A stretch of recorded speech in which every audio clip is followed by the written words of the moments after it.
c'est la rentrée. Ça fait du bien le soleil parce qu'il devait pleuvoir.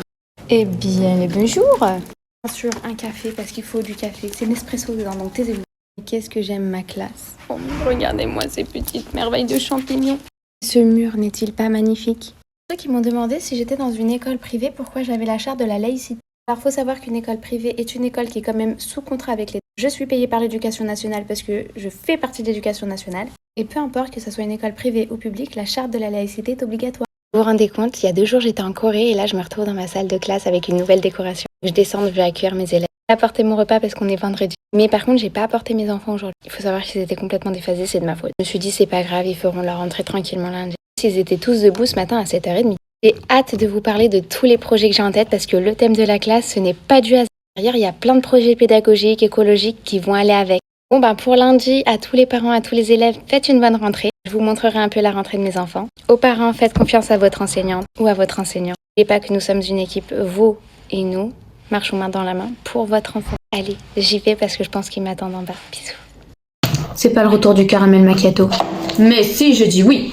Bon, par contre, je dois partir à l'école parce qu'il nous reste que 3 jours. Et je suis extrêmement fatiguée. Donc on commence à mettre le caramel. Je l'achète. Il est hyper bon. Et on en met partout autour du verre. Soyez très généreux. Le body summer, on s'en fout. Ensuite. Petit sirop Monin de caramel spécial barista. On en met.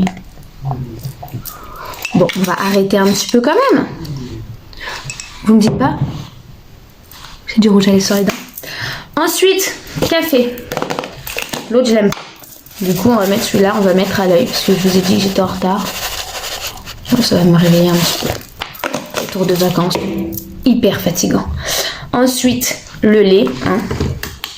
Non, ce n'est pas un partenariat avec Lactel. J'en ai foutu partout. Oh, purée. Oh, punaise. Je m'en suis mis de partout. Oh,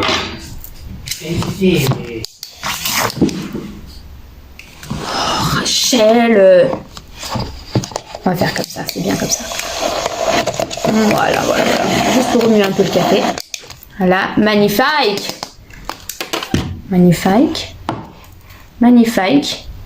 Qu'est-ce qui manque? Des glaçons. On va remettre juste une poquito de lait.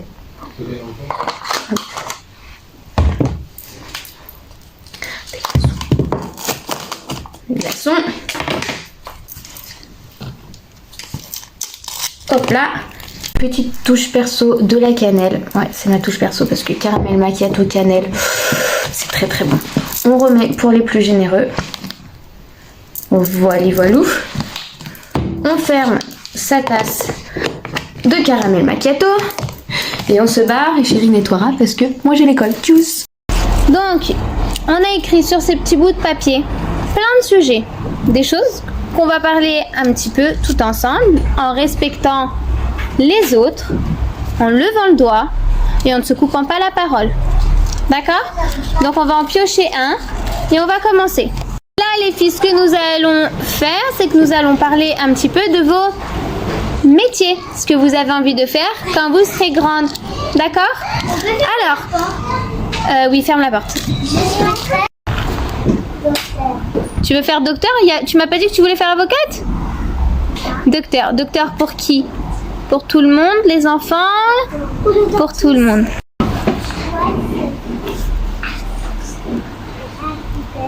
Architecte? Ok. Pourquoi architecte? Je voudrais faire 5 métiers. 5 métiers? Ok. Lesquels? Alors, le Shabbat, je voudrais faire maître nageur. Un de mes enfants présente un handicap. Alors, vous le savez, Eden est un enfant qui a des hormones de croissance parce qu'il a eu un retard de croissance. Ça fait maintenant 1 an et demi qu'il se pique tous les soirs et franchement, les résultats sont incroyables. Étant un grand, pas un grand prématuré, étant prématuré né à 34 semaines, tout allait bien à part ce retard de croissance. Ah non, il avait aussi un trouble de l'oralité. qu'on a soigné chez une orthophoniste spécialisée. Vous le savez, je l'ai eu en élève l'année dernière et ce qui me choquait le plus, enfin ce qui m'a interpellé le plus, c'était son écriture et sa façon de tenir un crayon. Et pour avoir fait pas mal de formations sur le geste d'écriture, je voyais que c'était pas du tout ça.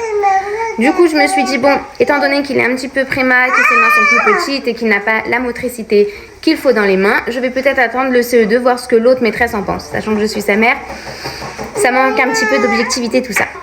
Eden est donc en CE2 maintenant. Et pareil, il se retrouve énormément en échec au niveau de l'écriture, sa copie est illisible. Du coup, ses évaluations ne peuvent pas être notées correctement et sa dictée, c'est une catastrophe et pourtant il l'apprend. Et j'ai remarqué, et sa maîtresse aussi, que ça lui faisait énormément perdre confiance en lui. J'ai donc décidé de le montrer chez une ergothérapeute pour évaluer un petit peu son geste d'écriture et savoir s'il n'y avait pas quelque chose de caché dessous. J'entends à une dysgraphie. Effectivement, on a le retour du bilan. Eden a une dysgraphie. Une dysgraphie, c'est un trouble des fonctions neurologiques. Donc c'est irréversible. On peut l'aider, on peut l'accompagner, on peut faire des aménagements.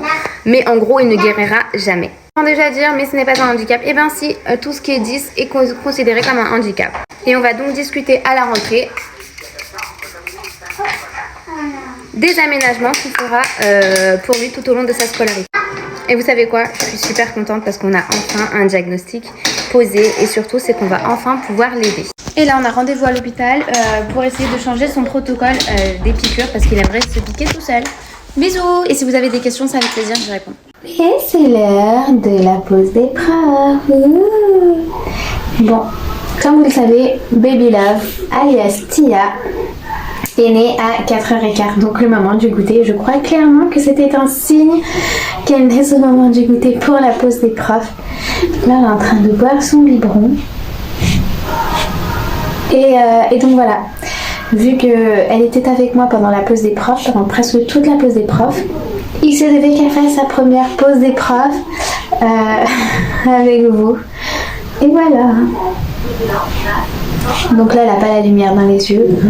Pour ceux qui vont critiquer, ne vous inquiétez pas. Sinon, Baby Love a 4 jours aujourd'hui. Et elle commence à prendre un rythme. Donc elle mange à peu près toutes les 5 heures. Et ça se passe super bien.